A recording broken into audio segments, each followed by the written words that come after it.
Well, thank you, Mr. Johnson from Louisiana, and also Mr. Fulcher from Idaho.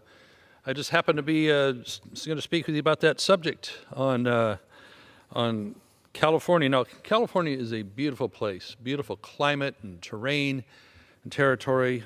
It's just its politics have gotten so upside down in the last, pick a number of years, 40 years, 50 years. On not really being there to serve the people anymore, but to serve climate agendas and other crazy agendas I won't go into here tonight. You know, I live in the rural part of California. I like to say the normal part still, in the far north, where we farm and we ranch. We still attempt to do mining in order to produce the products that city people need. And if they didn't have us around to do those, then I don't know, they want to, I guess, import all of it, which seems to be the direction here. Let's import it all from China.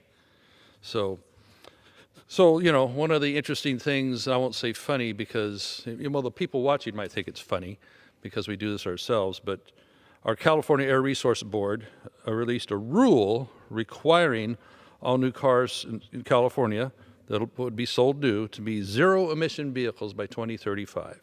Now, this was tried back in the 80s, where they said, well, we want, I believe, maybe it was 1990, 10% of all cars sold by the year 2000, if I remember the numbers correctly, to be zero-emission vehicles. So what did we end up with was that the car companies were trying to make battery-powered vehicles that looked like glorified golf carts, or maybe those little rigs you saw in Fantasy Island that Tattoo was driving around in, to be legitimate vehicles you would have out on the roadway. You saw basically oversized golf carts with license plates on trying to somehow meet this mandate.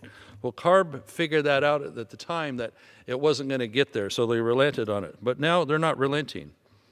So we have this mandate, not actually passed by the legislature or signed by the governor, but made by the California Air Resources Board, which is famous around the country for being heavy-handed on truckers and off-road vehicles and everything else. So here's the funny part. Just a few days after this mandate came out, our esteemed Governor Newsom had to publicly beg electric vehicle owners to not charge their cars due to concerns of the power grid and blackouts. He told them, hey, please don't charge your cars right now because our grid is overstretched during that particular time. So you have also a few months later, when the winter came in, residents in Sierra Nevada lost power for many days due to heavy snowstorms, knocking the power out. So they couldn't heat their homes and do normal things there. But if they had had also an electric vehicle, they couldn't even have gotten out of there to go someplace where it was warm or for other needs, you know, maybe emergency medical or what have you. We also have rolling blackouts that are common in the state, either due to overuse and not enough power on the grid to keep things going. So the industries in California, many of them have agreements with the utilities that they'll voluntarily shut down if they're called, if the grid looks like it's going to be overtaxed at a particular point. So you have manufacturers that have to lay off their workers for the rest of the day, stop production in order to pull offline and not use power because we don't have enough of a power grid in California. So, and then up in my area, because we have a forest issue, which our forests aren't managed as well as they should be, especially federal land, the U.S. Forest Service, where the power lines have been run through for many decades, where there's hydro generation, etc. Power may be coming in from another state. We don't get to maintain around the power lines like we used to because it might be an environmental concern. We can't take the trees down that you need to make sure that they can't swing if they're falling. They might fall within the path of those power lines if the tree, you know, is taller than what the clearance is, right? So I had to pass a bill a couple of years ago to make the process just a little bit easier to get a permit from Forest Service to do that on federal land. It's still not easy and it's still not very timely, but it got a little bit better. So we have that to deal with. They call it a public safety power shutoff. Especially affects part of my district. It seems like when I drive through Tehama County, sometimes during that time of year. Now they've improved it a little bit, but the whole county would be shut off because the wind blew and it might cause branches to blow into the power lines, therefore bad things happening, such as the Camp Fire, which 85 people died in Paradise, California, due to a power line problem a few miles east of there blowing through. and then other fires like the Carr Fire near Redding, Zog Fire, and many, many others. And then we saw, of course, the effect tragically in Hawaii that we just mourned this week, and that's what this red ribbon represents, because we're not managing the lands around power lines. And this is happening right in California at the same time that they're mandating more and more electricity use, forcing us into vehicles we can't afford or don't want. Also, they want to ban gas stoves and gas water heaters and make them be on the grid as well. I mean, you couldn't get any dumber with the stuff we're doing in that home state, that beautiful home state I have of California. Rolling blackouts. By miracle, last year they decided, well, we need to keep the Diablo Canyon nuclear power plant going for another 5 years instead of maybe a 40-year permit. It was put in about 1982 when I was going to school down there at San Luis Obispo. And it had a much longer life than what they're allowing because, oh, we don't like nukes, you know, nukes are scary, even though they make zero CO2, as does hydropower. Right now, they're in the process of tearing dams out to make hydroelectric power in my district, and they have their eyes on more up in Washington and other areas because, oh, it might be an environmental issue, you know. It's really absurd what we're doing ourselves. We're putting ourselves into the Stone Age so we can go live in caves and eat insects that these guys are prescribing for us, you know. It's disgusting. And so now they want to apply this towards our vehicles, you know. We've got the cleanest burning, most efficient vehicles ever being put out by the car manufacturers. But no, they don't look at it that way. They don't give credit for how much better and cleaner. LA Basin's air is cleaner than it has been. You know, you remember the 60s and 50s and all that and such. It's much cleaner now. We made so much progress on this, yet they just want to, because they have the power to or arbitrarily just think it's a feel-good policy, take these vehicles away, take car choice away from people. I remember the EPA under Andy Wheeler just a few years ago was trying to make it where people could have more affordable cars and not having this 54.5 mile per gallon mandate. Now, what does the 54.5 mile per gallon vehicle look like to you? Is that a car choice to you, and that mandate was going to be fully fleshed out?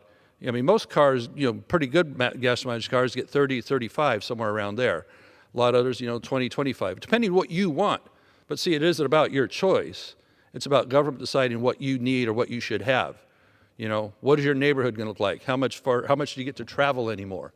All this massive control issues. So we have public safety power shutoffs. We have them tearing down the hydroelectric dams. And then the dams we still do have, they're requiring more and more of the water to go out in such a way that they don't even turn the turbines, but instead, we want the cold water to go out to lower the temperature of the river maybe by 1 degree, and it'll be a little bit better for the fish in the river. Or we want the water to come off the top of the lake that can't go through the turbines, because we want to save that colder water for later in the season so it can be 1 degree colder downriver for the fish. I mean, it's crazy. So when this first was announced by CARB, the governor of California, we sent him a letter, and to his CARB chair, Leanne Randolph, asking him to consider alternate policies to reduce emissions that do not add additional strain to the state's energy grid or restrictions on consumer choice. You know, choice. We all like that around here, don't we? So I thank my California Republican colleagues for joining me on sending a unified message, and believe that this letter has helped us get a bill on the floor this week, which is known as H.R. 1435. Which the bill would prevent the U.S. EPA from issuing a waiver to California Air Resources Board in order to enact that rule the state is trying to do, without, again, legislation by the elected legislators. So, and this is what they've been using for a lot of years to put California even under a tighter scrutiny than a lot of the rest of the country, and it makes us uncompetitive in many aspects. So though 95% of vehicles on America's roads are run on internal combustion engines, they're using the acronym ICE these days, states like California are trying to pass these egregiously unrealistic emissions mandates to force American car manufacturers and others, foreign ones too, to prioritize EV manufacturing. Where are we going to mine the materials to make these? Where are we going to have the power on the grid to run them? You're going to have to change the power grid in neighborhoods to have the massive amount of transformers and the wires and the poles and the insulators and all that in order to have these charging units inside people's homes in their garages. They aren't taking that into account. It's just this la-di-da, pie-in-the-sky deal. We'll just mandate it, and it'll be great by 2035. And the idea that people just can't afford these vehicles, as many of them are sometimes $17,000 to $20,000 more for the equivalent same size, same usage type vehicle. They don't care. So a whole bunch of the country's economy would be affected by this, because probably a bunch of other states would follow California's ideas on this with this waiver that they're seeking. So it's a real market manipulation that nobody has asked for other than the do-gooders in Congress, at the state level, and others that are forcing us in many ways in our lives. They want to force us what kind of home we live in, what we eat, what we drive, and how we power our stoves and our water heaters. Now, I mentioned a little bit ago how the grid got knocked out in some of the mountainous areas after the storm there. So you think, well, at least people can go turn on their generator in order to provide some electricity and some heat in their home, perhaps. No. They want to ban gas-powered or fuel-powered generators too, okay? So I'm wondering, what are you supposed to run a generator on if you can't run it on gas or diesel or natural gas or a propane tank or something you might have nearby? What are you supposed to run it on when the power goes out? If you live in a rural area where frequently public safety power shutoffs or fire or other things happen that knock out the grid, what are you supposed to do? They just make up the mandates, man. You know, Governor Newsom, who is maybe aspiring to be president, I warn you people across the country who are watching, don't fall for this stuff. You know, I like to joke around a little bit. I'm from California. People, don't do what we do, okay? It's going to affect your privacy. It's going to affect your freedom. It affect basic choices, affect your economy of your household and of your state. So we don't even nearly have the EV charging systems that it would take to have them close enough and enough of them on site. You ought to see the lines there we have. Like there's one place down in San Luis Obispo, you can see the cars just all lined up. All the Teslas and all these other folks lined up, waiting for the opportunity to plug onto one of these things for 2 hours and go about their way, about their business as they travel. You probably heard about the story. I think the guy was from Michigan. He bought, I believe, the new Ford electric truck and was going to go camping with it. Well, he made it about 1 or 2 states away and finally had to give up on it. And I think he went and bought a Dodge Cummins diesel in order to complete his family camping trip, because it was way oversold as what it could do versus what it actually do.